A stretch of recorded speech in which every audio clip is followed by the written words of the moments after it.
जी, आज गांव पर दुख की घड़ी है, तो ऐसे में आप उसके ब्रदर लग रहे जी। तो उसके बारे में थोड़ा बताना चाहोगे भाई, कितनी की उम्र थी, कैसे कैसे ये कर ये भाई जो अभी शहीद हुआ है इसकी उम्र 24.5 साल थी। 5 साल की इसकी फौज की नौकरी थी और ये बहुत ही होनहार था और देशभक्ति की भावना इसके अंदर बहुत कूट कूट के भरी हुई थी। बहुत जज्बा था भर्ती होने के लिए। बड़े अच्छी खुशी से इसने तैयारी करी और बहुत ही मिलनसार था। पूरा गांव के जवानों बच्चों के साथ मिलनसार के जो मिलन वाले बच्चे थे उनके साथ बिल्कुल खुशी में रहता था। जब भी छुट्टी आता था घर तो रहता ही नहीं था, उन्हीं के साथ रहता था। बहुत ही अच्छे स्वभाव का था और बहुत अच्छे सपने थे आगे बढ़ने के। किस प्रकार का स्वभाव देखने को मिलता है? इनका स्वभाव बहुत ही शील स्वभाव के थे, रंसमुख थे। अच्छा जी। गाँव में आते थे तो कैसे, मतलब मिलजुल कर किस प्रकार से रहते सभी को मिलजुल के जाते थे। अच्छा जी।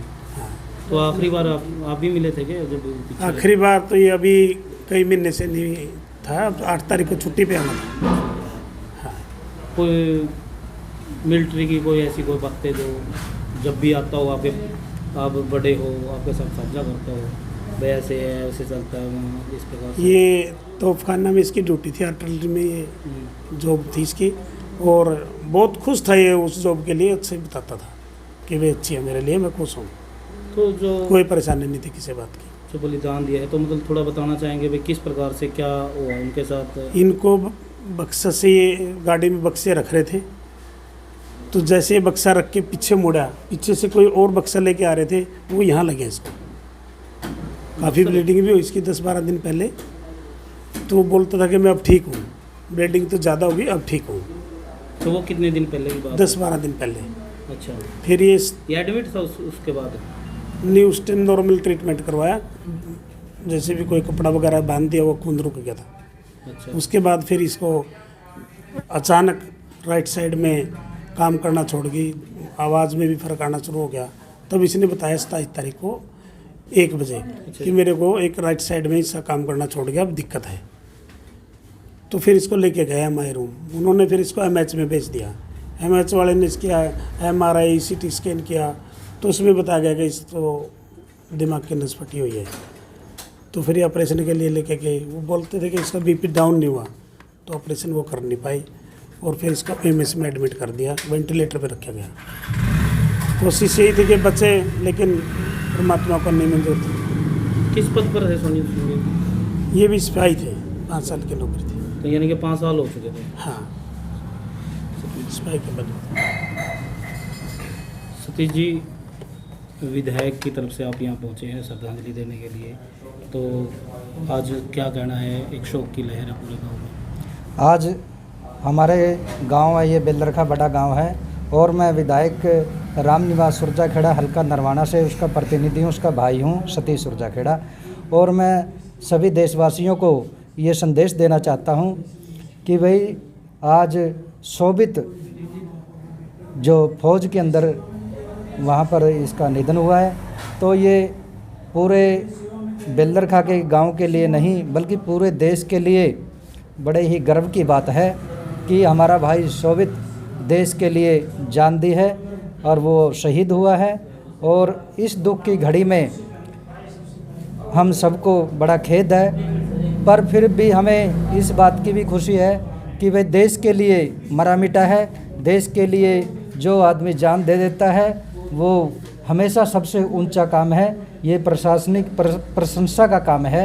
इसलिए हम इस भाई को शोभित को शत शत प्रणाम करते हैं, नमन करते हैं। और इसका गांव के अंदर जो हमने पूछा है कि गांव के अंदर युवा पीढ़ी से लेकर बुजुर्गों तक बहुत मेल मिलाप प्यार था और ये हमेशा अपने युवा साथियों को हमेशा यही प्रेरणा देता था कि मैं देश फौज में लगूंगा और देश की रक्षा करूंगा और देश की सेवा करूंगा। और अपने भाई के लिए भी इसने अपने मन में अपने अंदर एक सपना सजा रखा था कि मेरे भाई को मैं विदेश में भेजूंगा। 2 भाई है ये, एक इससे बड़ा है, ये छोटा था जो शहीद हो गया है शोभित। और इनके माता पिता में अर्थात मैं इनके माता पिता मेरे चाचा और चाची जी से भी मिल के आया हूँ। तो इन्होंने भी बातचीत करी और ये बातचीत पूछा कि ये फ़ौज में मैं कैसे, ये कह रहे थे कि फ़ौज में लगने का इसका मन था, इंटरेस्टेड था। हमने इसको उससे पहले बातचीत करी कि जेल वार्डन और इसकी फॉरेस्ट गार्ड की भी वैकेंसियाँ आई हुई है, इसका फार्म भर दो आप। ये बोला कि ना माताजी पिताजी मैं फ़ौज में लगना चाहता हूँ, देश की रक्षा करना चाहता हूँ, अर्थात ये देश की रक्षा करते हुए शहीद हुआ है। इसके लिए हमें और सारे बेलरखा गांव को, बल्कि बेलरखा गांव को और सारे भारत देश को इस पर गर्व है। और इसकी याद के लिए हम प्रतिनिधि होने के नाते जो अभी शमशान घाट में इसका दाह संस्कार करके हम आए हैं, तो इसके लिए एक पानी की टंकी और एक छप्पर शेड का निर्माण करवाएंगे जिस पर इसका नाम लिखा जाएगा, ताकि आने वाली जनरेशन को ये पता लगे कि हमारा भाई फौज के अंदर शहीद हुआ था। और प्रतिवर्ष ऐसे शहीदों के ऊपर मेले लगते हैं और इन्हें श्रद्धांजलि दी जाएगी। तो सतीश जी, आपको नहीं लगता कि एक शहीद जैसे आप शहीद हुए तो शहीदी दिवस मनाना चाहिए और समय समय पर इनको याद करना चाहिए? जी सर, मैं बिल्कुल बोल रहा हूँ यही बात कि इनके हर वर्ष जैसे हम राजगुरु सुखदेव जी और भगत सिंह जी के हर वर्ष शहीदी दिवस मनाते हैं, इनका भी शहीदी दिवस मनाना चाहिए।